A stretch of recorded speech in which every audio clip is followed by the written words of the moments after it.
The resentencing is a law that was passed by the state legislature in California, a somewhat unique law to California, that basically gives the judge, under certain circumstances, the power to resentence someone who has been previously sentenced. In this example, potentially, the judge could resentence the Menendez brothers from life without the possibility of parole to life with the possibility of parole. Now, resentencing hearings get started in two different ways in this case. One of the ways is that the court has initiated these proceedings itself under Penal Code Section 1172.1A1. The second way it also got started is when the prior district attorney filed a motion under this code section to begin the resentencing proceedings. What the position we are taking today is that we will go forward. We are prepared to go forward with the court's initiated resentencing proceedings and look forward to a resentencing hearing on that motion.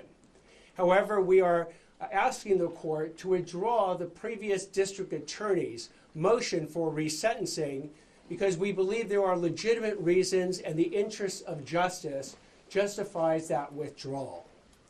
Now, when one deals with resentencing, one of the key hallmarks of resentencing is, do the defendants pose an unreasonable risk of danger to the community?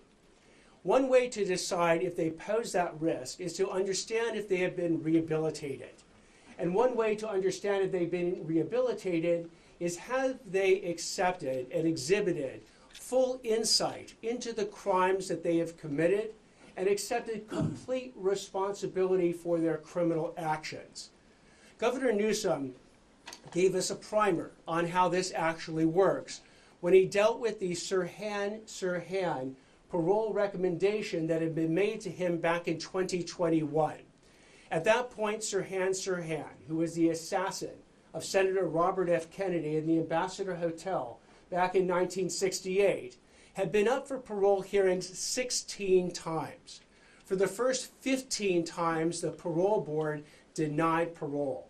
But on this 16th time in 2021, the parole board recommended a grant of parole to Governor Newsom. So he looked at the case and he actually issued a written decision. And in that decision, he analyzed the factors that were both in favor of parole, and there's an analogy to resentencing, and the ones that weren't. The ones that were in favor for parole was that at the time of that parole hearing recommendation, Sirhan was 77 years old. He had been in prison for 54 years. He was suffering from a diminished physical capacity. In his childhood background, he had lived through a war-torn area. He was 24 at the time that he committed those crimes. And while in prison for those 54 years, he had engaged in comprehensive involvement in rehabilitative and self-improvement programs. He earned his Associate of Arts degrees and other certificates. He engaged his classification score, which is an analysis by the California Department of Corrections and Rehabilitation as to what type of risk level you're at, was at the lowest. It was a 19. In fact, the California Static Risk Assessment said it was that lowest level. His rule violation reports, that's the number of reports that he had experienced since he had been in prison since 1968, was 2. And the last one was in 1972. He had letters of support from prison officials, and he had letters of support from 3 of the 9 living Kennedy family members. Yet the governor looked at all those positive factors, recommending parole for Sirhan. Now it's in 2021, 2022. But he said that one factor overcame all those other factors. And that one factor is that Sirhan had not demonstrated full insight into his crimes. He had not completely accepted responsibility for his actions based on his multiple stories of what had occurred that night in 1968. So notwithstanding the fact that he did not, he had all these positive aspects, and he had the parole board recommending a grant of parole, in January 12, 2022, the governor wrote that Sirhan poses an unreasonable risk of danger to the community and denied that parole. The reason this can be an instructive case is that there are almost no cases right now on Penal Code Section 1172.1, the resentencing statute. But the focus of it is the same focus as we have in the parole context. Is there an unreasonable risk of danger to the community by these particular people? In Sirhan, he was a murderer of Senator Robert F. Kennedy, and he shot 5 additional people that night. And here we have the Menendez brothers, who are murderers of their parents the night of August 20th, 1989. While Sirhan is 77 at the time that Governor Newsom made his decision, right now the Menendezes are either 57-year-old for Lyle Menendez or 54-year-old for Erik Menendez. They've served 35 years in prison. Sirhan served 54 years. They don't suffer from the diminished physical capacity that Sirhan does. They had also childhood allegations of physical, sexual, and emotional abuse in their childhood, while Sirhan had never been arrested or charged or convicted of any crimes before his offense. Erik Menendez had been arrested for multiple residential burglaries and received diversion, and Lyle Menendez had also been arrested for multiple residential burglaries. When it comes to rehabilitative programs, yes, both Sirhan engaged over the 54 years in significant programs, as have the Menendezes. When it comes to education that they earned, Sirhan earned an Associate of Arts degree. Erik Menendez has earned multiple Associate of Art degrees and is currently enrolled in UC Irvine. And Lyle Menendez earned his Bachelor of Arts degree from UC Irvine. As far as classification scores, they're all at the same level, a 19, which is considered the lowest level you can be at in the prison system. With respect to that California Static Risk Assessment, they're all at the lowest level. Rules violations, you had 2 for Sirhan, the last one in 1972. You have 9 for Erik Menendez, the last in 2021, and 8 for Lyle Menendez, the last in 2024. They each have letters of support from prison officials, and the Menendezes have multiple letters from all living victim family members aside from one who recently passed. And they received those letters in support of their being released. With respect to them, the key issue of exhibiting insight, full insight into their crimes, and completely accepting responsibility for their actions, this is where the Menendezes, like Sirhan, also fall short. As we lay out in our pleading, which is now 87 pages long, we go through a 60-page statement of facts, which is different, by the way, than the 3 pages that the prior motion had laid out as far as the crimes that are involved. And as we show, the essence of the defense that the Menendezes have maintained from the first trial into the second trial to the present day is that they acted in self-defense. They had an actual fear of imminent harm, in essence, that their parents were going to kill them the night of August 20th, 1989. As we show extensively, and just to make this point, that this case is not, or their defense was not about sexual abuse, because I know that issue has come up many times, but about self-defense. I take you to both Erik, Lyle's, and their own attorneys' statements. At trial, Erik testified, and he was asked, "Did you kill your father because he sexually molested you?" Answer, no. "Did you kill your parents because you hated them?" Certainly no, was the answer. "Did you kill your parents because you wanted their money?" Answer, no.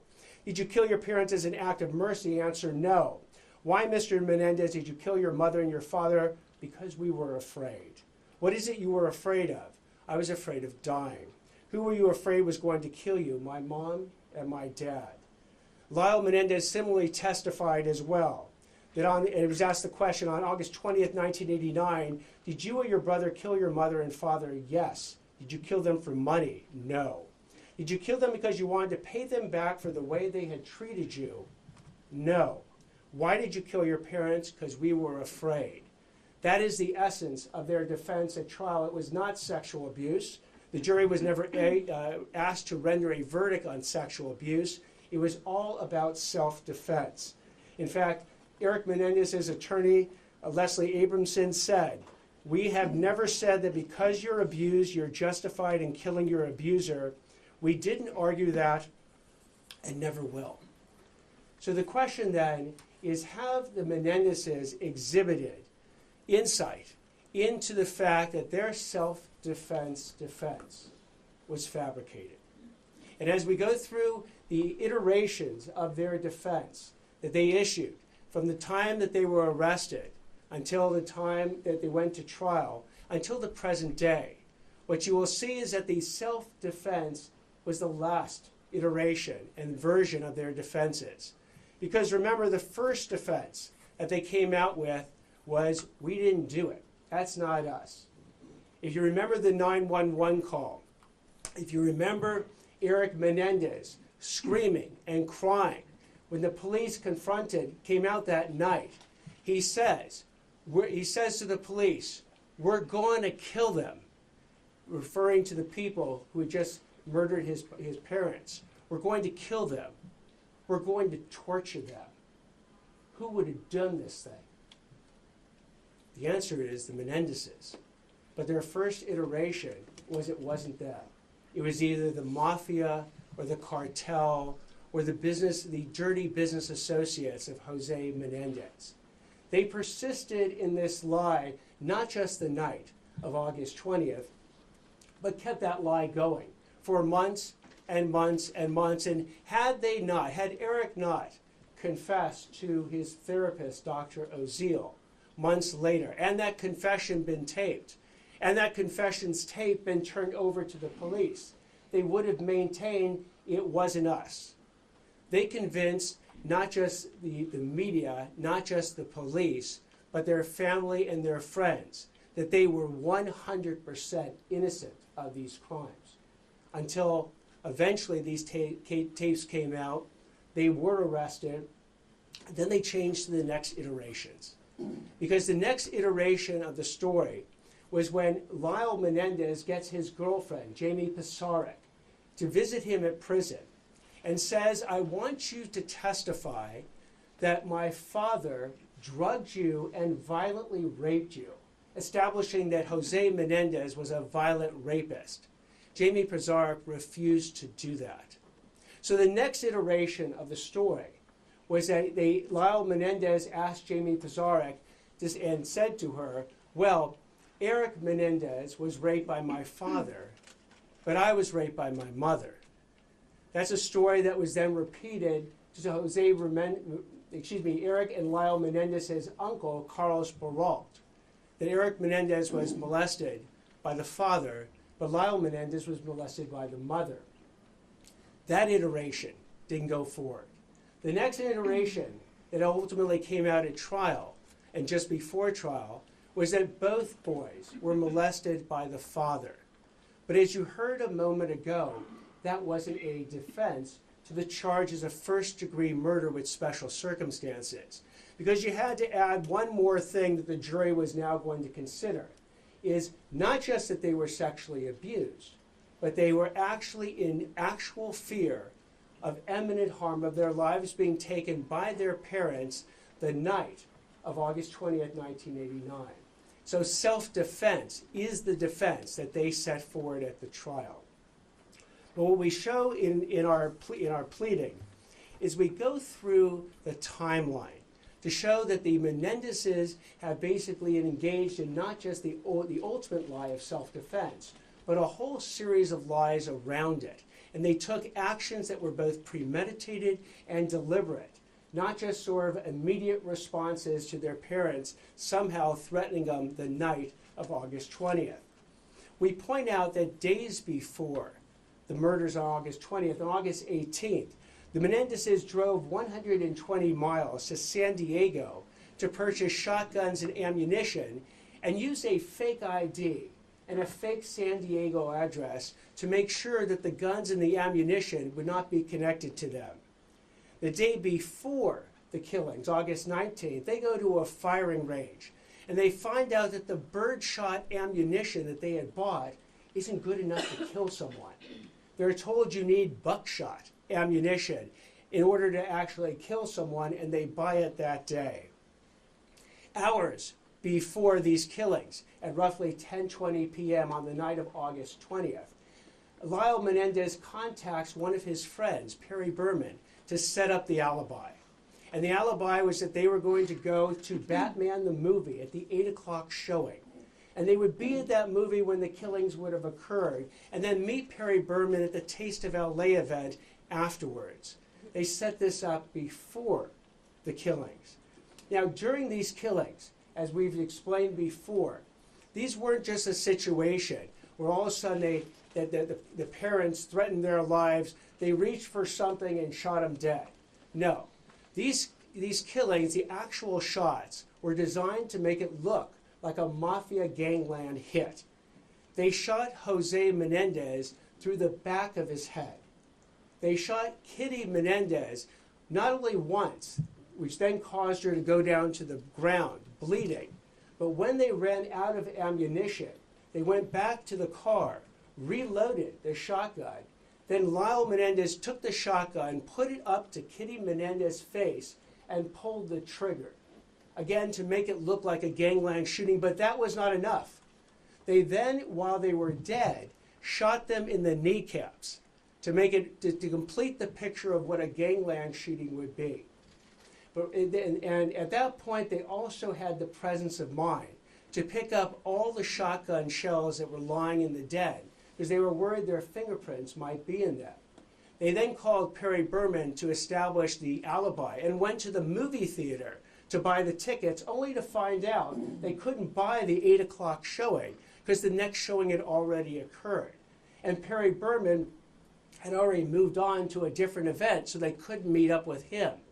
So they took all those shotgun shells, they took the bloody clothing, they go to a gas station dumpster, and they dump it in the dumpster. But now they got the shotguns, what to do with them? They had the presence of mind to drive up to Mulholland Drive and throw the shotguns off the hill on Mulholland Drive. They then went back to the house. When they get back to the house, that's when they made the 911 call that someone killed our parents. And then when the police arrived, that's when they said, as I said before, when Erik and Lyle are running out screaming and crying, and Erik says, "I'm going to kill them, I'm going to torture them." Who would do this? Knowing, of course, that it was him and Lyle who had done that exact crime a little more than about an hour and a half beforehand. So you had a situation then where thereafter they engage in this deception, the mafia hoax, the lies to their friends, their family, the media, and the police. And what's interesting as well is the actions they take immediately afterwards. If these were kids that had just lost their parents, you would think the last thing in their mind would be to check on where the will is. But sure enough, within 48 hours, they go ahead and obtain the computer that they believed a new will had been written on, disinheriting them, bring in a computer expert to delete and then double delete all the files dealing with Erik, Lyle, or Will that are on the computer. Go ahead and remove the safe from the family home into a neighbor's home to look at the safe only to determine there was no will in that. And then even go to the bank safe deposit box to go ahead and see if Jose Menendez had put the new will there, disinheriting his sons as he told them he was going to do. So the story again keeps going on, and today Erik and Lyle Menendez, at least from the beginning, fully expected for them never to go to prison because they had successfully convinced everyone that they didn't do it until they spoke to Dr. Oziel. And Erik, feeling the pangs of guilt, feeling even suicidal, talked to Dr. Oziel and basically told Dr. Oziel that they had done it. When asked about why they killed their father, they didn't mention self-defense. Why they killed their mother that night, they didn't mention self-defense. What they said about the father, what Erik said, is that he was a controlling, dominating force, and that is the reason that he was killed. When he was asked about the mother, he said the mother would be a witness to the crime, so she had to die.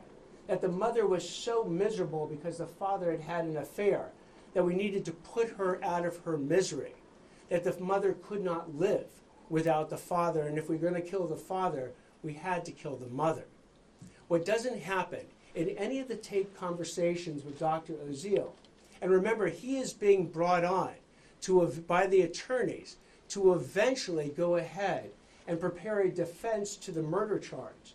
So what they never tell Dr. Oziel in all the taped confessions is that they were in any fear of their life that their parents were going to kill them that night or any night, and that they experienced sexual abuse by the father.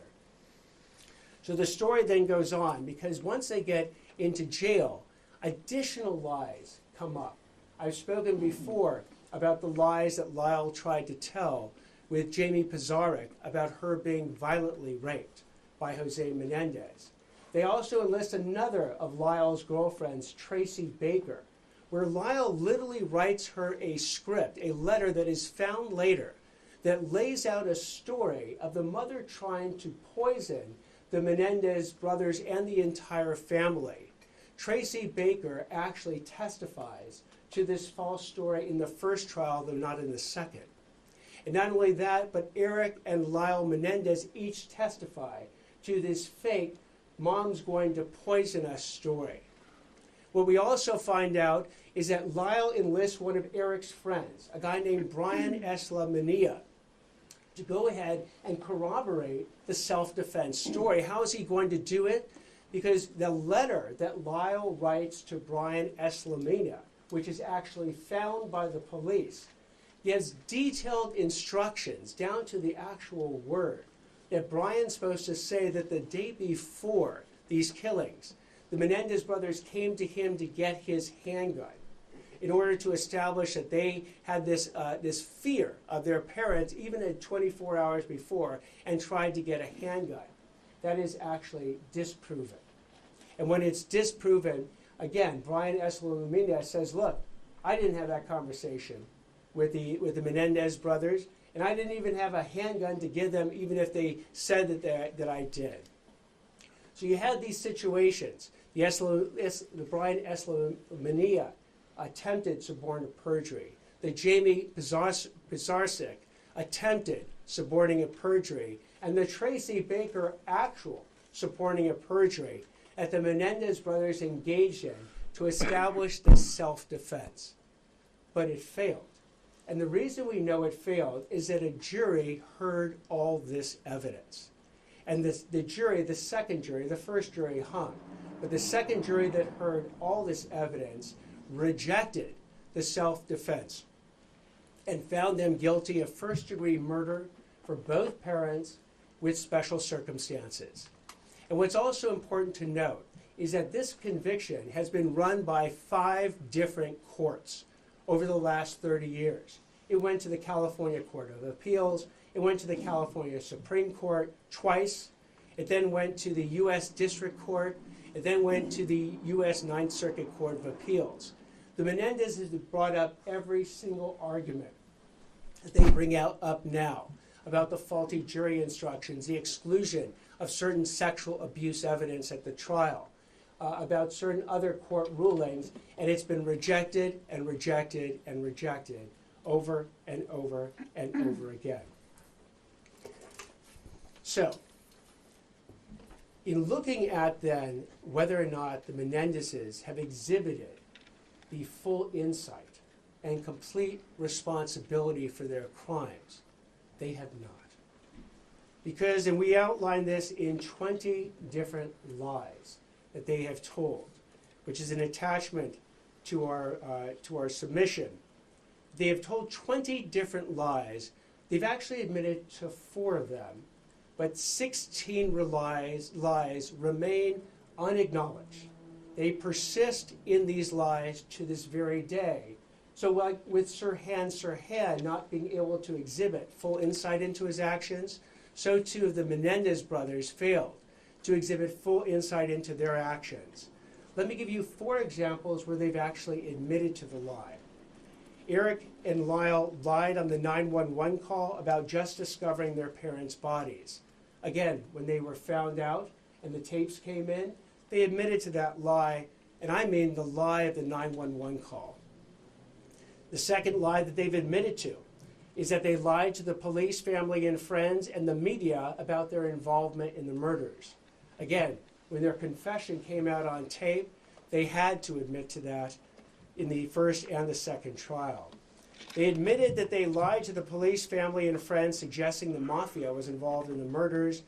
And Erik admitted that he lied when he told his expert psychiatrist, Dr. Vickery, that his parents would kill him because his father's homosexual lover warned him that he was in danger 2 days before the murders. This is something that Erik Menendez told Dr. Vickery, and then months and months later finally recanted and told Dr. Vickery that that was a lie. But there are 16 lies that remain to this day that have been affirmed as recently as last year, where they affirmed the self-defense and they've never admitted to the suborning of perjury of others or the attempted suborning perjury. These lies include when Erik and Lyle claimed that their parents were going to kill them, that they had to act in self-defense by murdering them first. That the Brian S. Lamina letter, that they basically tried to suborn perjury from Brian S. Lamina, telling him to testify that they borrowed one of his handguns the night before the murder.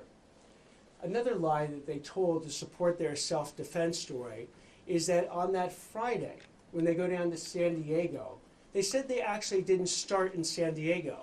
They said they started at the Big 5 sporting goods store in Santa Monica to try and buy handguns.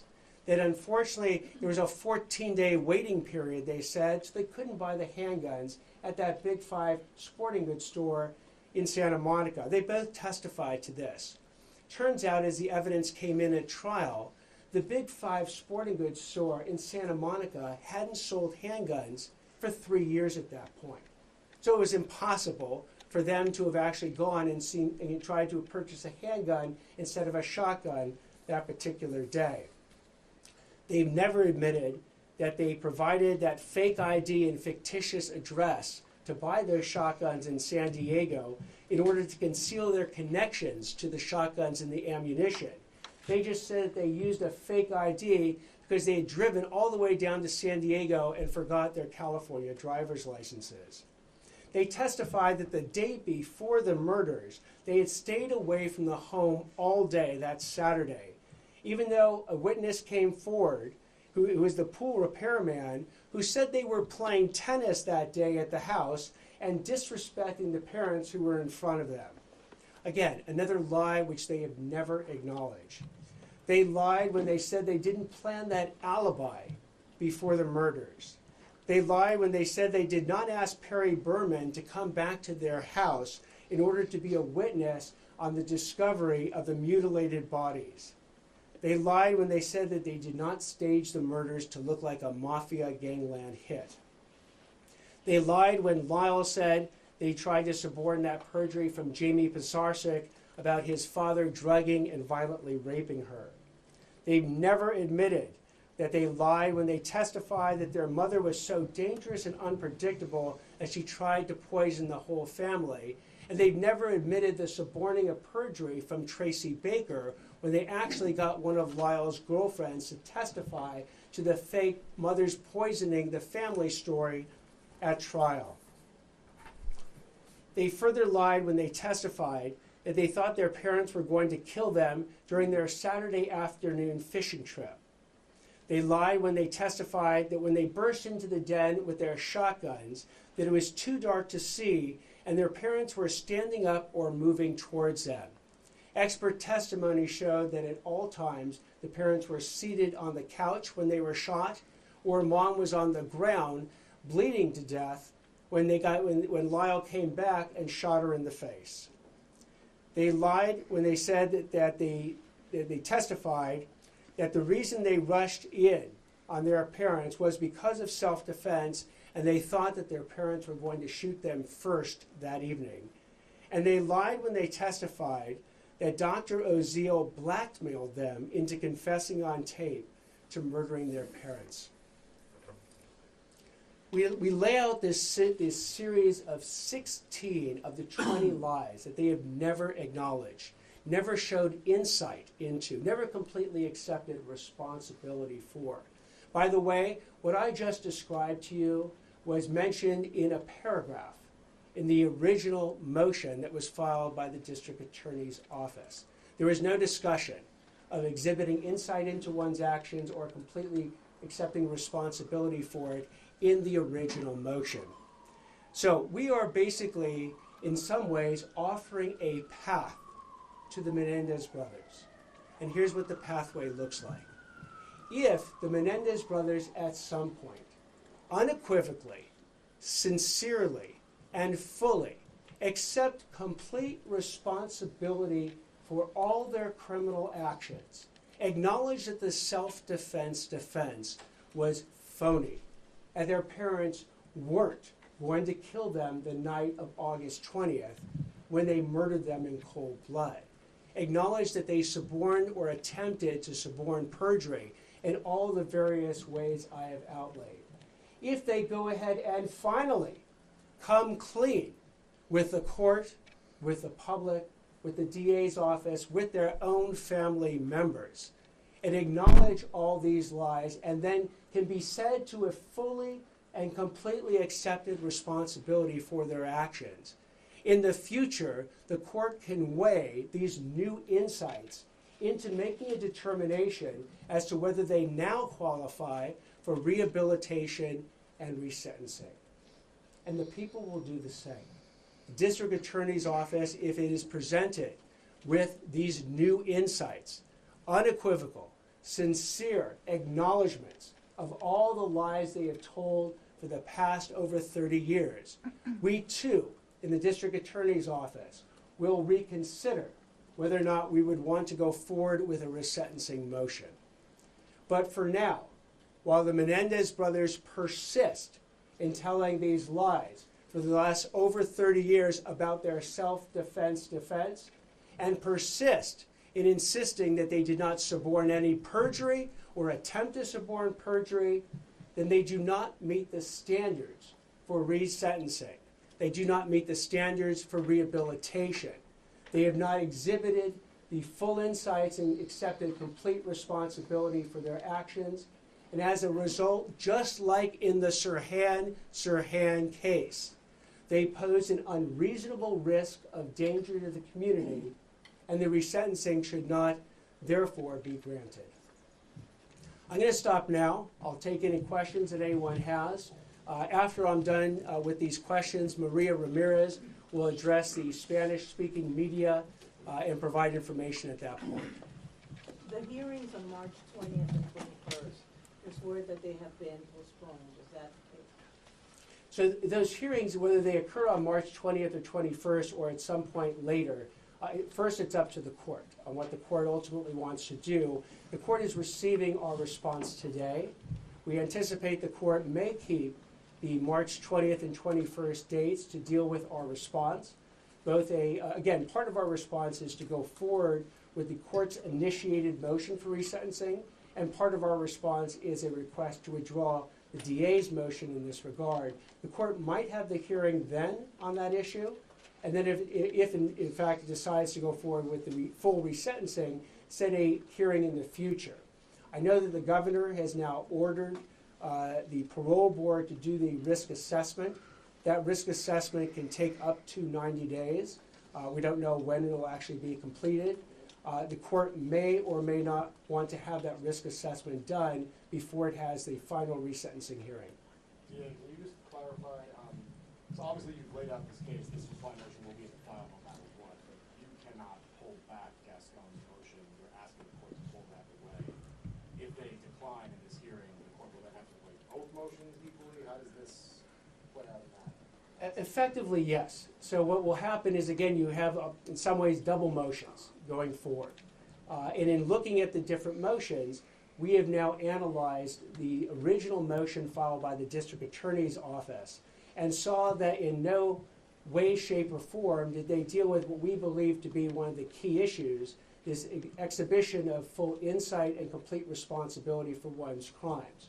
So we are pulling back or asking the court to withdraw that motion, while we're also indicating to the court that we're prepared to go forward on the court's own motion for resentencing. Considering all the facts that you've brought up, do you think there's any chance the Menendez brothers are going to get out of jail in the next few years? Again, we have laid out a pathway for the Menendez brothers to potentially get out of jail. It requires them to finally, after 30+ years, fully acknowledge and completely accept responsibility for the entire breadth of the crimes and all the lies that they have told, including their defense at trial of self-defense. If they go ahead and do that, and they do it unequivocally, and they do it sincerely, ultimately the judge is the final arbiter of the sincerity and whether or not this is just being done to please someone, or whether or not the Menendezes have fully come to grip with the lies that they have told.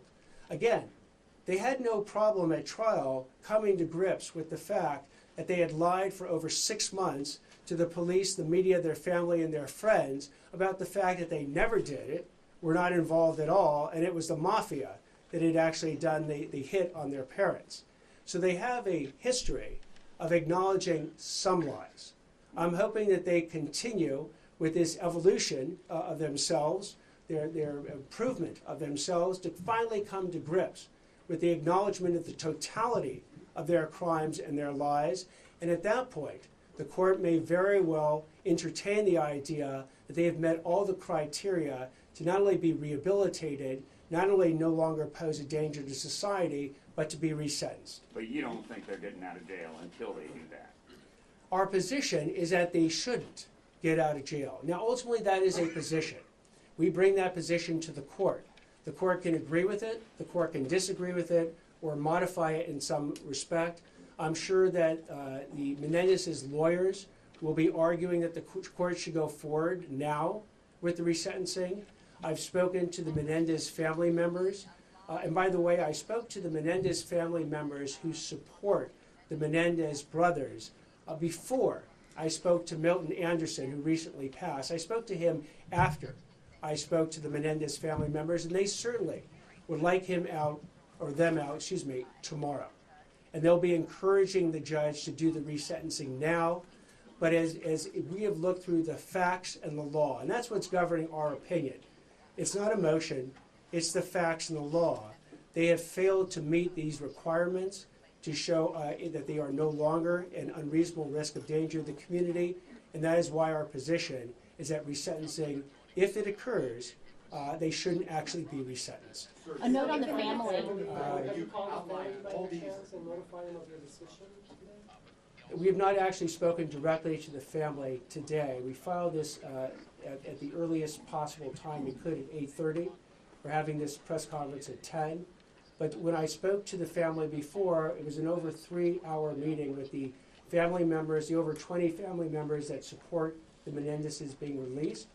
And we talked about their rehabilitation in prison. We talked about their beliefs of what happened at the time of the crime. We had a very wide-ranging conversation, and I sat there and I listened to it all.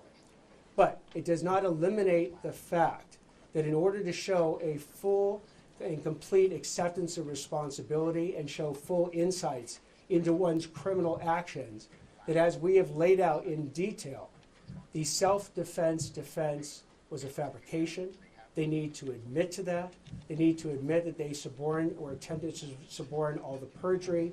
And at that point, we might be in a position, if they do it sincerely and unequivocally, to be in a position to then go back to the court and recommend resentencing.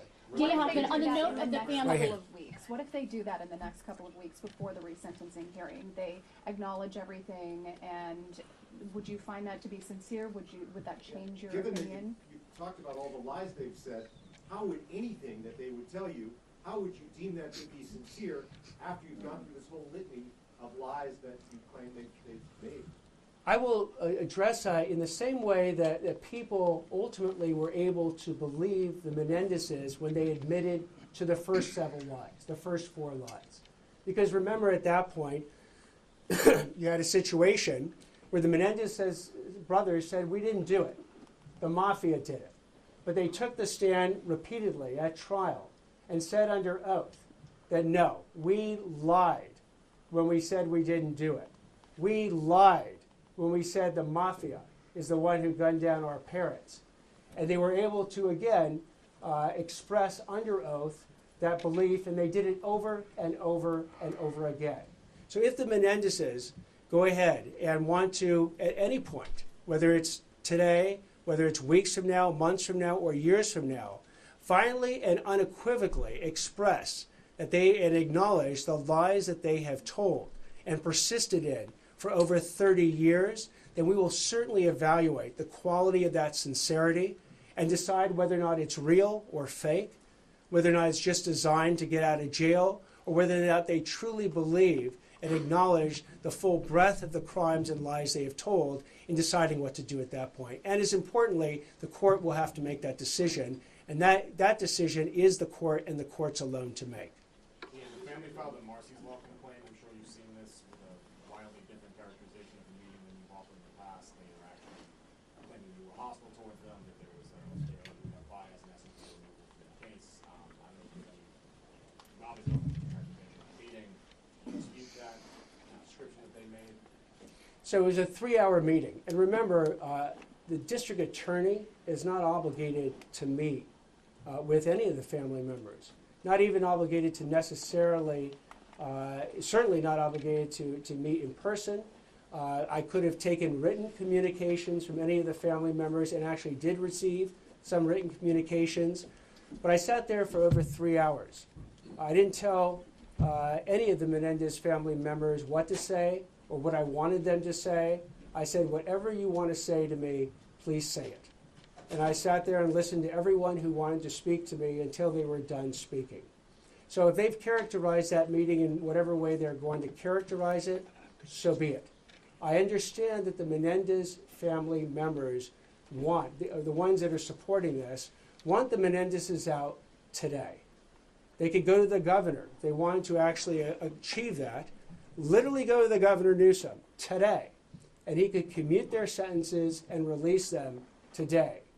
I, on the other hand, am bound by the facts and the law as it pertains to an analysis of whether or not resentencing is appropriate.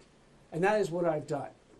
You know, again, the jury heard this self-defense defense way back when, and the jury rejected it.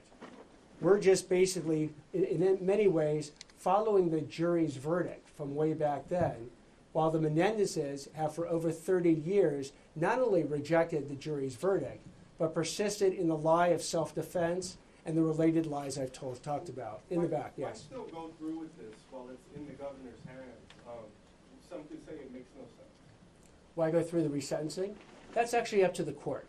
The court can decide to continue a hearing and wait for the governor to weigh in. The court can have and keep the hearing on March 20th and 21st. District attorney is not going to tell the court what to do in this respect. What about yes, over here. What about the issue of the age they were when they committed these crimes and how laws have changed with regard to life without the possibility of parole? Good point. Sirhan was 24 years old, and the law says that youthful offenders are under the age of 26. If you actually look at the governor's decision dealing with Sirhan, he mentioned that he has to give special consideration to the age of a particular person, particularly if they're under 26, that the law requires. And so too, for resentencing, should the court give such consideration to the age of the offender. Sirhan was 24, Lyle Menendez was 21, Erik Menendez was 18 when they committed their murders. So yes, we need to give that consideration to the age of the offender. And I use the example of Sirhan, where that consideration was given, but yet the failure to exhibit full insight into one's actions and completely accept responsibility for the breadth of one's crimes overcame the pro-parole factors that the governor considered. Going back to what the family had claimed in their letter to the U.S. Attorney's Office, beyond how they framed the meeting. They say in an ongoing way you are biased against the Menendez brothers. How do you respond to those things? I am not. As I've said, not only am I not biased, but I will file the facts and the law wherever they take us. And in fact, so much so that I've explained in quite long detail exactly where the lack of insight into their criminal actions occurs. I've outlined 16 different lies, 20 lies total, 4 of which they've acknowledged, 16 of which they have not. So I've outlined a pathway in the district attorney's position on how the Menendezes could exhibit these new insights. Now, whether they're sincere, whether they're unequivocal, that's between the Menendezes and mostly the court as to whether or not the court actually believes them. But if that were to occur, then I've said the district attorney's office, if it believed that these new insights were sincere and unequivocal, then we would reconsider whether or not we would go forward on a resentencing motion. You referenced your new filing is 60 pages, and the filing from the previous DA's office was just 3 pages. What I meant to reference, if I wasn't clear, is our statement of facts dealing with the crime was 60 pages. The statement of facts dealing with the crime in the original motion was 3. And if you look through, I'm sorry? Do you think that was incomplete? Do you think they did a poor job or poor framing? I think it was incomplete because they never undertook the key analysis of whether or not the Menendez brothers have exhibited this full insight into the breadth of their criminal actions or completely accepted responsibility for all of them. As a result, we spent, and also the original pleading focused mostly on the probation report, statements made in the probation report. We went to the trial. If you actually look at our 60 pages, there were references to trial transcripts. There are references to court appellate opinions that analyze the facts. We didn't rely on a probation report where a probation officer is summarizing testimony, where that testimony is not under penalty of perjury and not subject to cross-examination. We went back to the source materials. Now, what was involved in that? It was a review of most of 50,000 pages of trial transcripts from 2 months-long trial, thousands of pages of prison records, hundreds of hours of videotaped testimony. We also spoke to prior prosecutors, defense counsel, the Menendez family members, as I mentioned, and law enforcement.